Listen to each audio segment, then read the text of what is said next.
Άγνη παρθένε δέσποινα, αχράντε Θεοτόκε.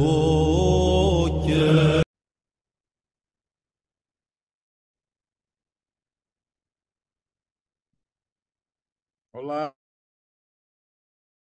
já estão aí aparecendo. Vamos ver quem está aqui. Rafael, Barnabé, Davi.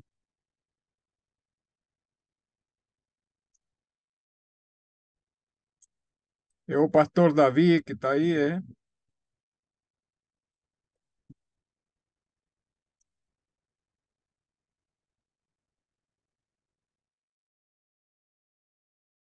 Podemos começar, Serafim? Podemos sim, já está sendo gravado.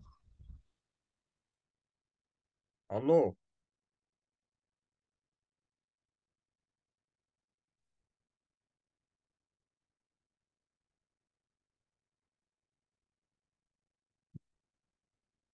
Bom, então boa noite.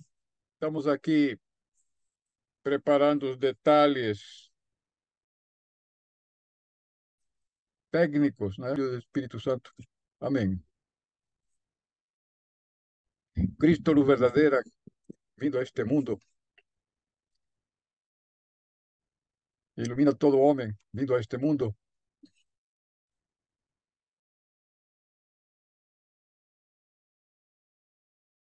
Permite que possamos nada, que possamos dirigir nossos passos, né, para fazer os teus mandamentos, pela intercessão da Mãe de Deus e todos os santos. Amém. Que o Senhor nos ilumine.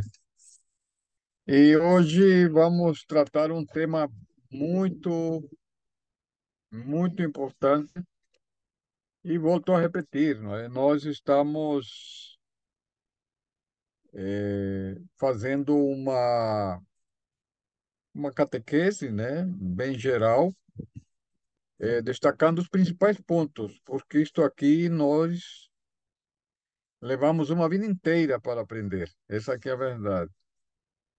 Eu tenho 37 anos e ainda estou estudando. Discípulo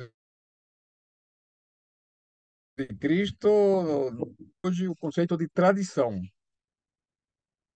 A tradição da igreja é um conceito mal, talvez mal explicado e muito mais mal entendido, né? Porque a ideia de tradição, no senso comum, a ideia de algo antigo, ultrapassado, né? Porque nós lembremos que nós vivemos na modernidade.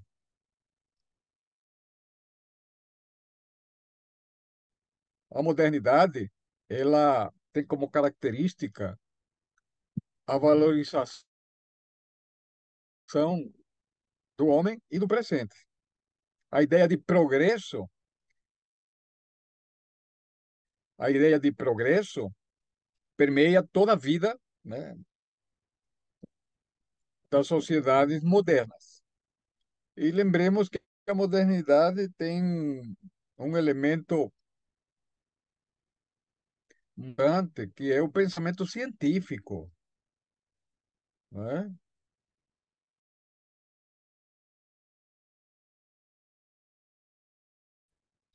Ideológica da modernidade, né?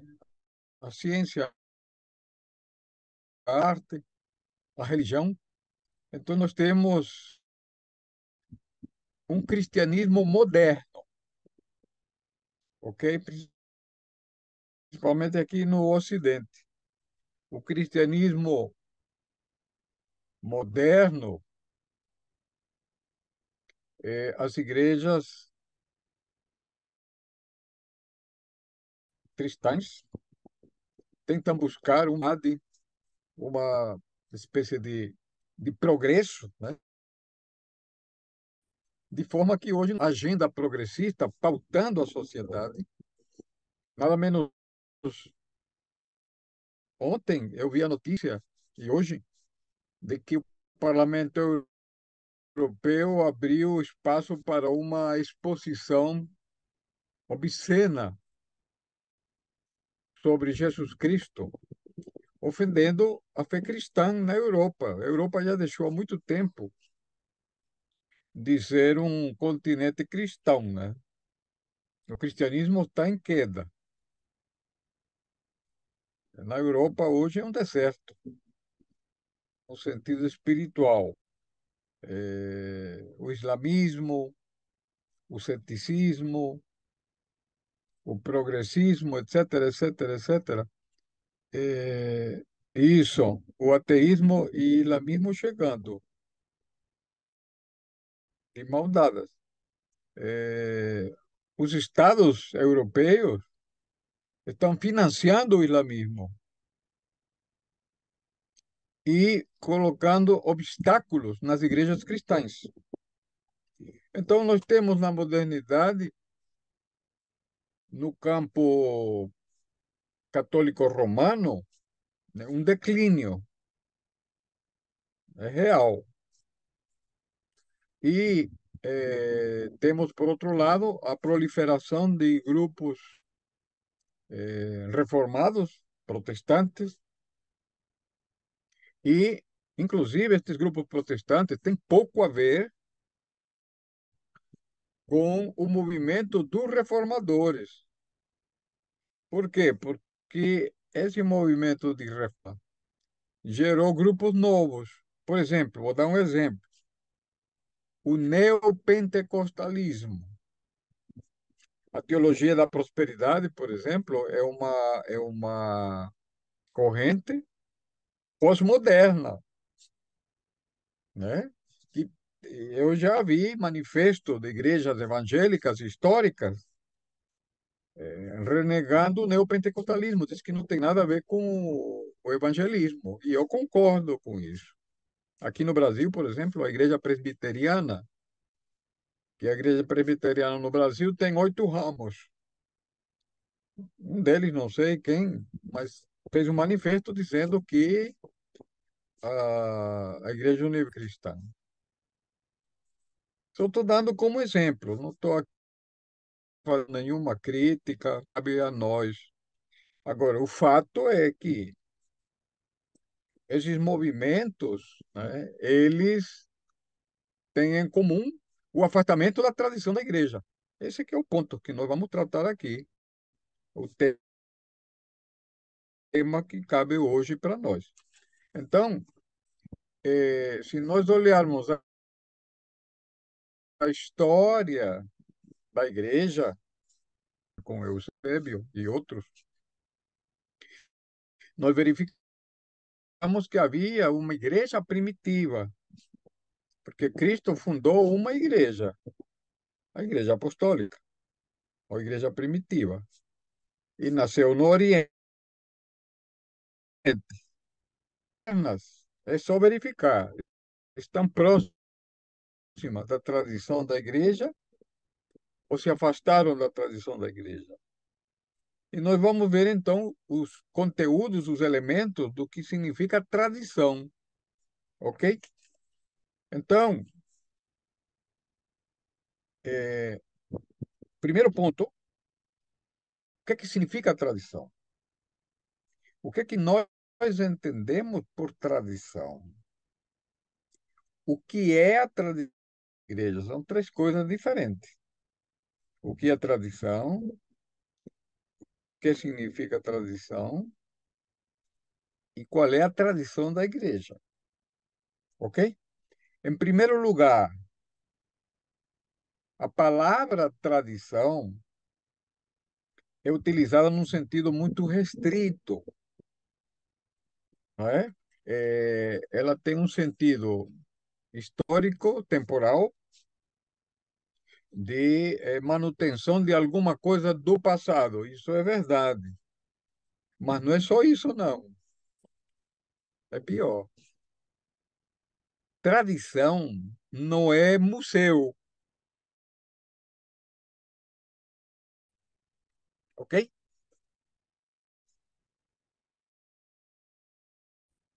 Não é? Aquelas múmias, Múmia do Egito, por exemplo, é tradição, não é? É arqueológica.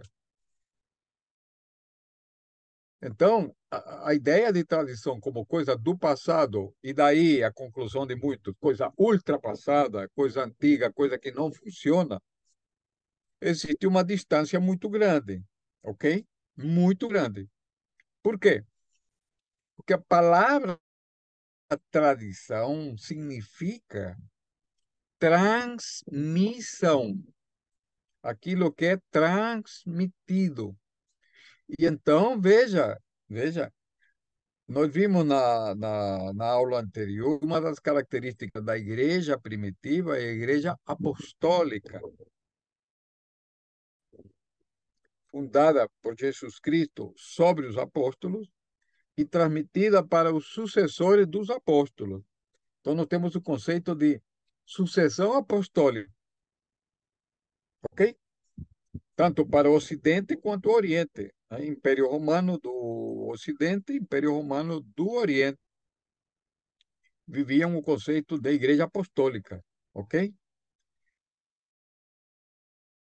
Então, a palavra tradição significa aquilo tido, aquilo que é recebido, e tem muito a ver com revelação. Só para dar um exemplo, antecipando um dos pontos do que nós vamos trabalhar hoje de tradição, São Paulo dizia, né, que a liturgia foi transmitida pelos anjos, transmitida pelos anjos, né? E então, a ideia de transmissão, mais coisa de museu parado, paralisado, múmia paralítica, transmissão é vida no espírito. Lembremos que a igreja é o corpo de Cristo. A igreja, como corpo de Cristo, é santificada e vivificada pelo Espírito.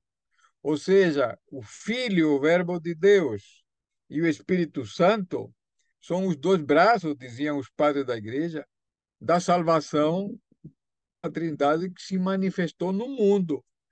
O Pai envia o Filho, do qual procede o Espírito Santo para a salvação nossa.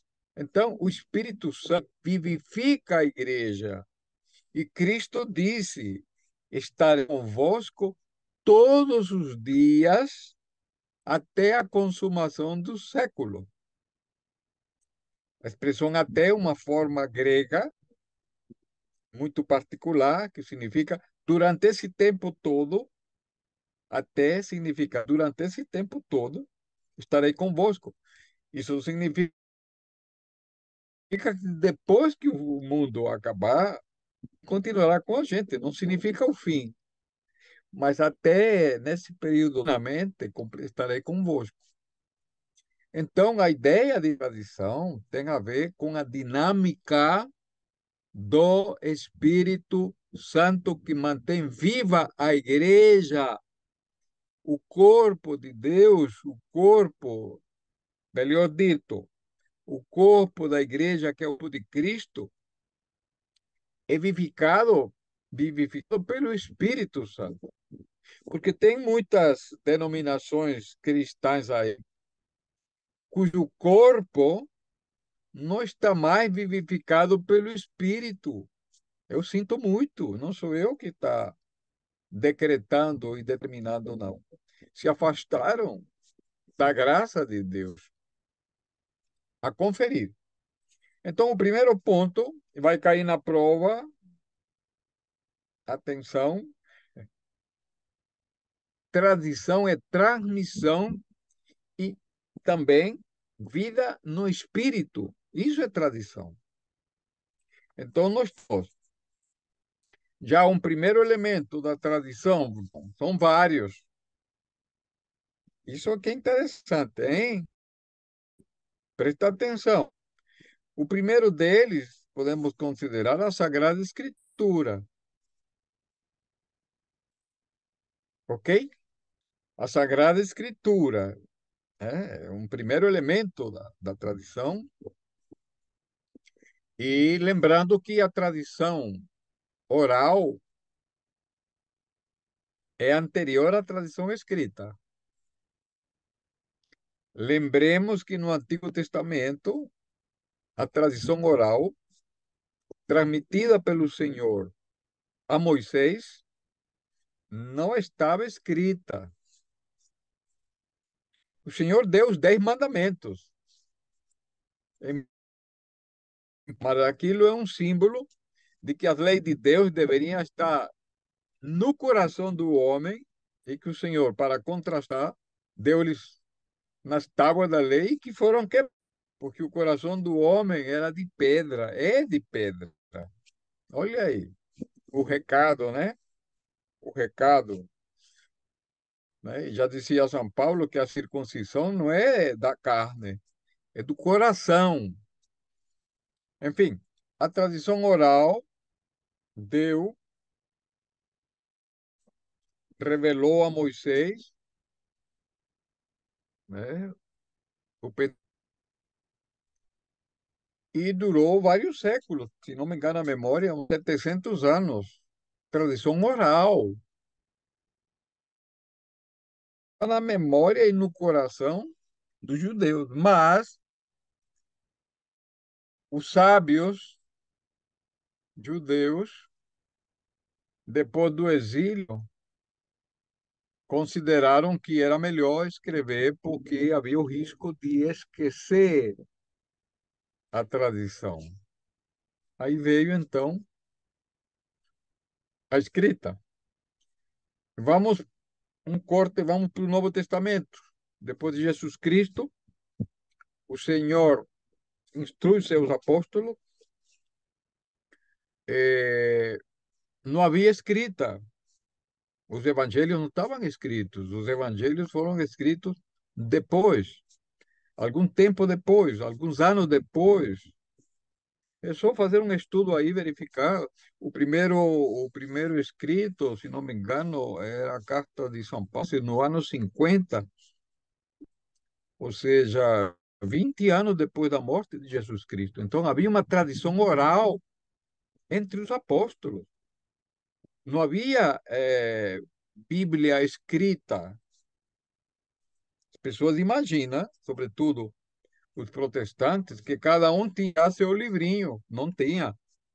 Inclusive, diz São João Crisóstomo que a Sagrada Escritura, tanto no Antigo Testamento quanto no Novo, não era para ser lida. Olha, é mesmo. Era para ser ouvida. E era, inclusive, porque em Gênesis nós vemos que o Senhor falava diretamente com Adão. Não havia por escrito, era direto. O Senhor falou com Moisés, também direto. Jesus Cristo, direto, não por escrito. A única coisa que Cristo escreveu foram os pecados daqueles que queriam matar a adúltera. Por quê? Porque Deus fala para o coração do homem, mas como o coração do homem não está purificado, é importante que se dê por escrito. Mas por misericórdia de Deus, temos a Sagrada Escritura por escrito. Mas essa é uma que como é que pode?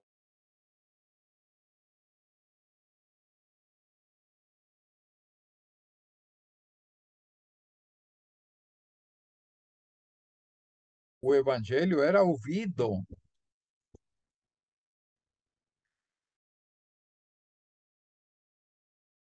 Havia poucos pergaminhos na igreja, no período apostólico. Não, ok? Bom, mas vamos continuar, apesar da precariedade da conexão. Então, a tradição oral, tradição escrita. Então, a escritura é o primeiro grande da tradição da igreja, e na igreja ortodoxa nós temos 49 livros no Antigo Testamento, comum às versões protestantes, são católicas, com algumas diferenças, né? Então, os livros que a igreja ortodoxa, né, aceita é, é, são aqueles que estão na versão dos 70, da Septuaginta, que é a Bíblia grega que Jesus, né, que citou, os apóstolos usavam a Bíblia grega, ética não, era grega, a Septuaginta. Então, só para ilustrar aqui, nós temos os livros de Pentateuco, os livros históricos, de Samuel, Reis, o livro de Crônicas, Esdras, Neemias, Ruth, Esther, Tobias e Judite, né? E a literatura macabeia, primeiro de Macabeus, segundo, terceiro e quarto. Então tem uma estrutura um pouquinho diferente. E então o cânon da Septuaginta é o que nós seguimos. Agora, a Igreja Católica, ela acrescentou alguns livros aí, chamados deuterocanônicos. Enfim, poderíamos fazer um estudo para ver as diferenças, mas isso é um detalhe, né? Também os livros sapienciais, né? Livro de Jó, Salmo, Provérbios, Eclesiástico, Eclesiastés, o livro de Salomão, são 7 livros, né? E então, essa é a Sagrada Escritura, o primeiro elemento, um grande elemento da tradição da igreja, mas temos que lembrar que o cânon bíblico elaborado no século terceiro, no ano 400 e pouco, século terceiro, a igreja definiu o cânon. Os sucessores dos apóstolos, né, os concílios, definiram quais eram os livros canônicos e livros não canônicos, apócrifos. Existem muitos livros apócrifos. Havia uma quantidade enorme de livros, alguns deles até piedosos, mas a igreja só reconheceu uma parte disso. Então, a literatura apócrifa, e também é fonte de informações, né? Fonte históricas, enfim. E nós, é, existem vários livros aí que a igreja não reconhece como totalmente inspirados. São livros piedosos, né? Que têm alguma informação. E no Novo Testamento, é, há quase que um consenso, 26, né? Os livros dos Evangelhos, as epístolas católicas. Olha, eu não sei, porque a igreja da Etiópia, ela é ortodoxa, até certo sentido, né? Porque quando chamamos ortodoxos são as igrejas de rito bizantino. E algumas igrejas macedonianas, Armênia, Síria, siriana, copta, etíope, elas têm um vínculo com as igrejas ortodoxas, mas parcial. Ainda está se definindo, né, e algumas diferenças linguísticas, etc. Mas elas utilizam, podemos ver isso depois, estudar, são detalhes, né? São muitos detalhes. Então, vamos em frente. Veja a tradição da igreja, a Sagrada Escritura faz parte da tradição.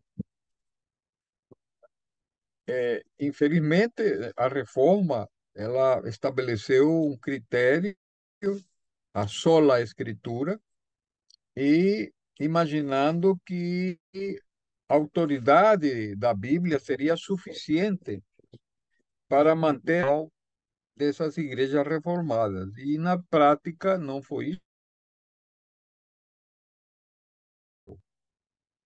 De um único livro,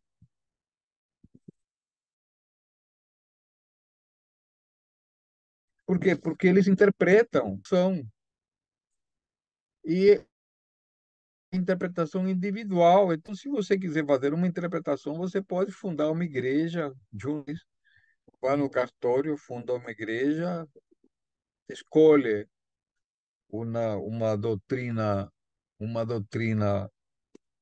bíblica e funda uma igreja. Mas não é isso que a história nos mostra, né? A tradição da igreja significa que ela vai nos ajudar a interpretar a Sagrada Escritura. E vou explicar por quê. Porque, veja, quando eu falei da modernidade no início, a modernidade nos legou a hermenêutica.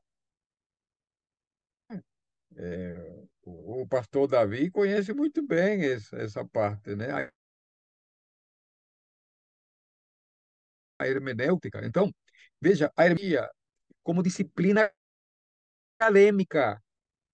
Então, você estuda, por exemplo, nas universidades católicas, por exemplo, e também nas evangélicas, na Mackenzie, né, de São Paulo,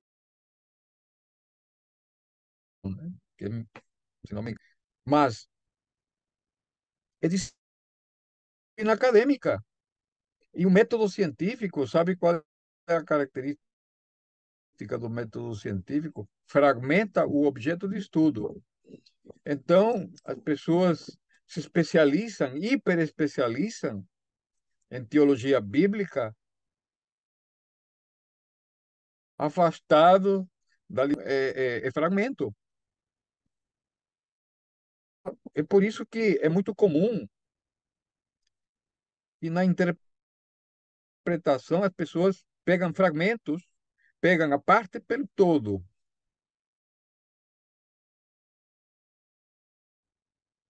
Comum isso, né? É muito comum, né? Por exemplo, quando diz assim, o incêndio, aí pega esse fragmento, que é verdade, mas isso a quem não deve ser oferecido, porque o incenso foi estabelecido por Deus lá no deserto, né? Foi oferecido a Jesus Cristo como presente, porque ele é sacerdote, e está lá em Apocalipse, né? O anjo com um turíbulo de ouro incensando o Cordeiro de Deus na Jerusalém Celeste. Aí então um fragmentinho que diz que não se deve oferecer aos pagãos, impede, impede que as pessoas usem o incenso. Se foi Deus que estabeleceu. Então, quem mandou tirar o incenso? Os homens. Por quê? Porque interpretaram uma parte e fizeram da parte um todo. É só um exemplo. Bom, vamos embora. Faltam 6 minutos para nós terminamos. Sim, um aviso para os que nos assistem neste momento. Nós fazemos uma segunda apresentação porque o tempo. Alô?